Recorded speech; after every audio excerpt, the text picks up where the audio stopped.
شہر کے محلہ چھوٹی درگاہ سورابی پر حضرت مخدوم پیر بدرالدین بدر عالم زاہدی رحمۃ اللہ علیہ کا 656واں سالانہ عرس ادب احترام کے ساتھ اختتام پذیر ہوا۔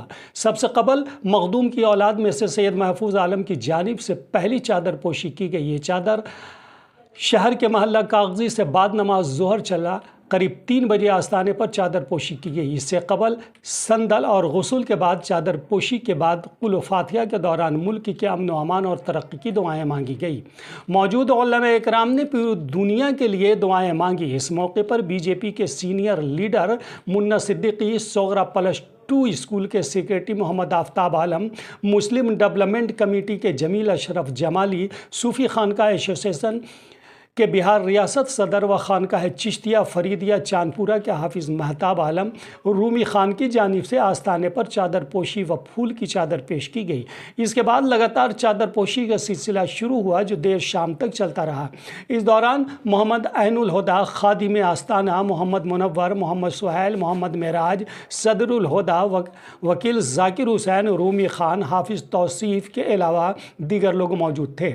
انہوں نے بتایا کہ حضرت مخدوم پیر بدرالدین بدر عالم زاہدی پائے کے بزرگ تھے۔ آپ یہاں ہندوستان کے شہر میرٹھ سے تشریف لائے تھے۔ آج بھی میرٹھ میں آپ کے والد اور آپ کے دادا امام کعبہ کا مزار موجود ہے۔ آپ جس وقت بہار شریف تشریف لائے اس وقت حضرت مخدوم جہاں کا وصال ہو چکا تھا، مگر آپ کو علم تھا کہ کس مقصد کے لیے انہیں دعوت مخدوم جہاں نے دی ہے۔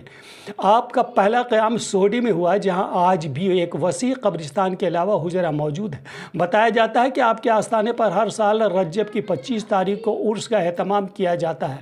صدیوں سے آپ کی اولادوں کی جانب سے ہی چادر پوشی کی جاتی رہی ہے۔ اس سال بھی یہ سلسلہ جاری رہے گا۔ آپ کے آستانے پر مقامی زائرین کے علاوہ دیگر ریاست کے زائرین کی آمد کثرت سے ہوتی ہے، جس کی خاص وجہ ہے کہ آپ کے آستانے پر آسیب کے شکار مریض کی آمد کثرت سے ہوتی ہے اور لوگ شفا پا کر واپس جاتے ہیں۔ انہوں نے کہا کہ کچھ لوگ بے وجہ خود کو گدی نشیں بننے کے لیے طرح طرح کے حربے استعمال کر رہے ہیں۔ حالانکہ ایسے لوگوں کی عمر بہت کم ہوتی ہے، پھر بھی ایسے لوگ اس طرح خود کو زبردستی گدی نشیں کہلانا پسند کرتے ہیں۔ اللہ ایسے لوگوں سے قوم کو محفوظ رکھے۔ آپ سے متعلق جو کتابیں اہل بہار کے پاس ہے اس کے مطابق حضرت پیر بدرالدین بدر عالم زاہدی قدوس سرہو سادات کے ممتاز گھرانے میں شمار ہوتے ہیں۔ بعض تذکرہ نگاروں نے آپ کے جد امجد حضرت عبدالرحمن رومی کو زیدی سید لکھا ہے۔ شرفہ کے نگری میں ایک روایت اس طرح بیان کی گئی ہے کہ عبدالرحمن رومی کے فرزند سید شاہ صوفی تھے جن کو شہنشاہ روم نے متنبی بنا لیا تھا۔ چونکہ سلطان لاول تھے اس لیے سلطان کے انتقال کے بعد تخت روم پر سید احمد شاہ صوفی جلوہ افروز ہوئے۔ حضرت سید شاہ احمد صوفی کی طبیعت فقیری اور درویشی کی طرف مائل تھی۔ حکومت کا بار گرا گزرا۔ آخرکار حکومت حضرت عثمان غنی رضی اللہ تعالی عنہ کے دیگر اولاد کے حوالے کر کے مکہ مکرمہ تشریف لائے اور اپنی زندگی یاد الہی میں بسر کرنے لگے۔